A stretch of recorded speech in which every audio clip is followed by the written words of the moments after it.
En 1987, Mike Tyson était déjà l'homme le plus redouté de la boxe.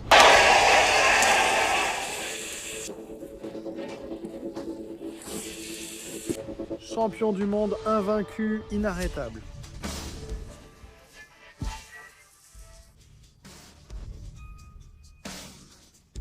Mais il y avait un homme qui non seulement n'avait pas peur de lui, mais qui était même monté sur le ring pour se moquer de lui en face. Tony TNT Tucker, 1,96 m de pur danger, invaincu. Champion du monde doté d'un uppercut qui avait réussi ce que personne n'avait fait avant lui, faire trembler Iron Mike. C'est la première fois qu'on voit Tyson reculer comme ça. Champion contre champion. C'est la nuit où Mike Tyson a failli être détruit. Tucker n'était pas un boxeur ordinaire. 34 hommes avaient consacré leur vie à la boxe pour essayer de le battre. Les 34 ont échoué.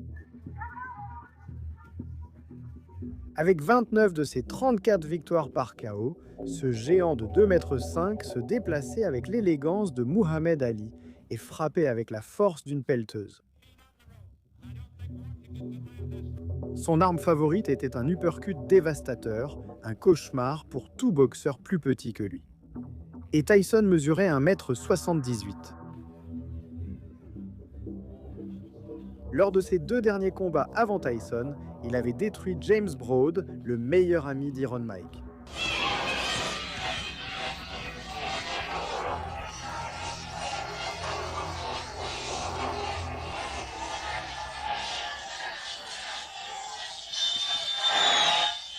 On dirait que James Broad apprécie d'avoir la possibilité d'être avec toi.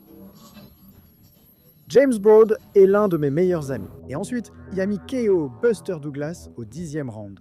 Le même qui, des années plus tard, prendrait la couronne à Tyson.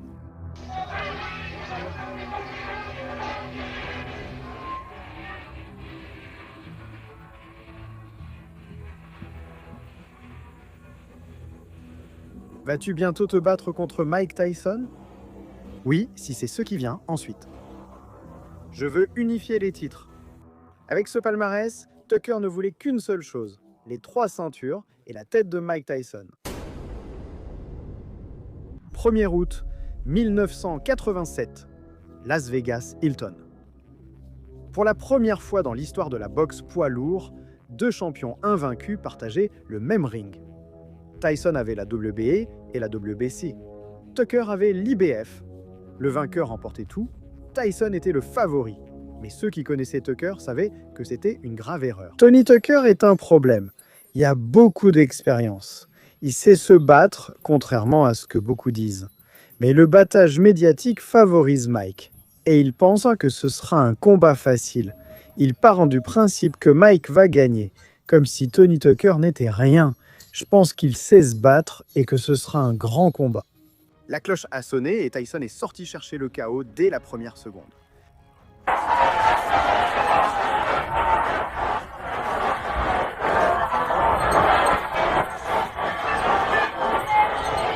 Mais Tucker avait d'autres plans.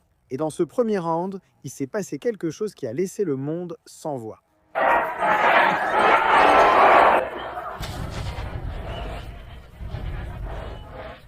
Tucker a placé un uppercut net qui a fait vaciller Mike Tyson. C'est la première fois qu'on voit Tyson reculer de cette façon. Pour la première fois de sa carrière, Iron Mike a senti ses jambes flancher. Le public s'est tu.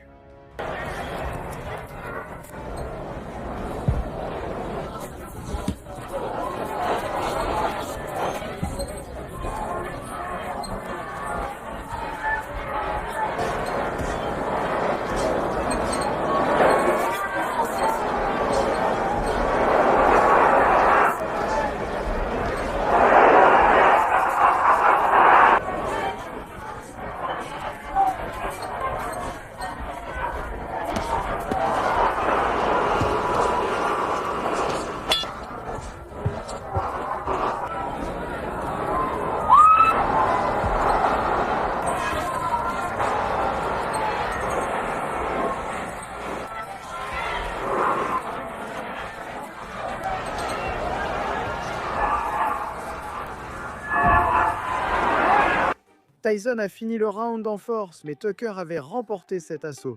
Et surtout, il avait envoyé un message au monde entier. Ce ne serait pas un chaos facile.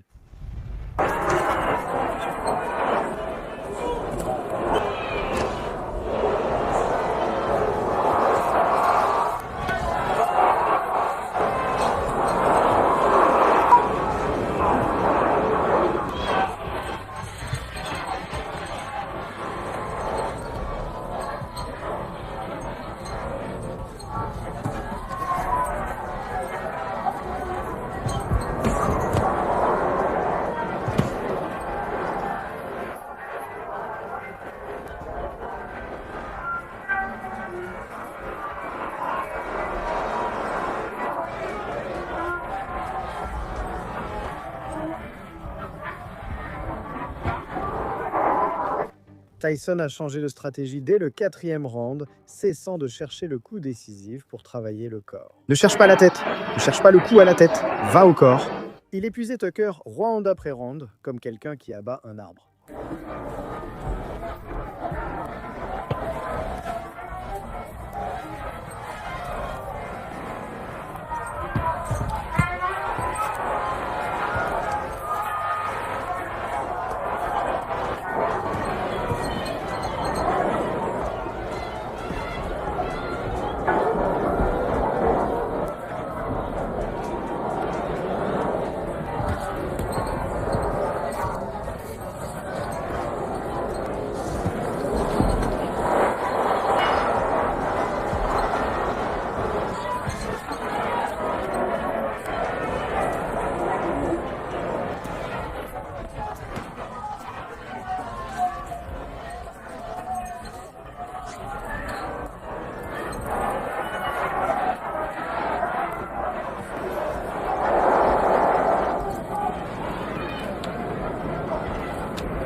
Tucker a répondu à sa manière. Des accrochages constants pour interrompre le rythme de Tyson.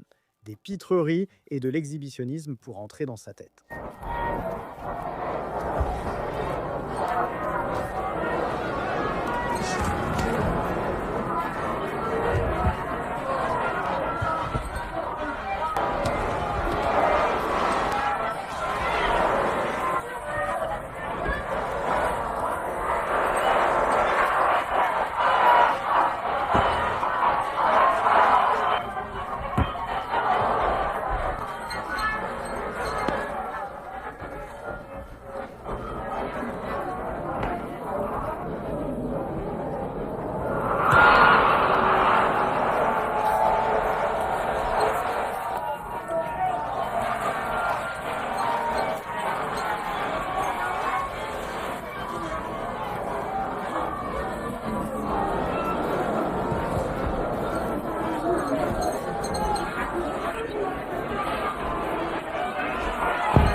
S'il y a un problème à se moquer de Mike Tyson, c'est que Mike Tyson n'a aucun sens de l'humour sur le ring.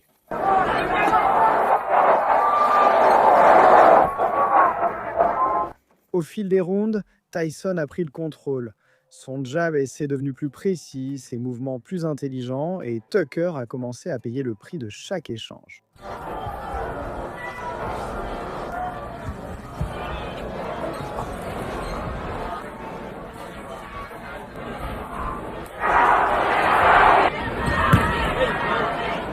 Au dernier round, Tucker restait debout et continuait à se battre et à faire son cinéma.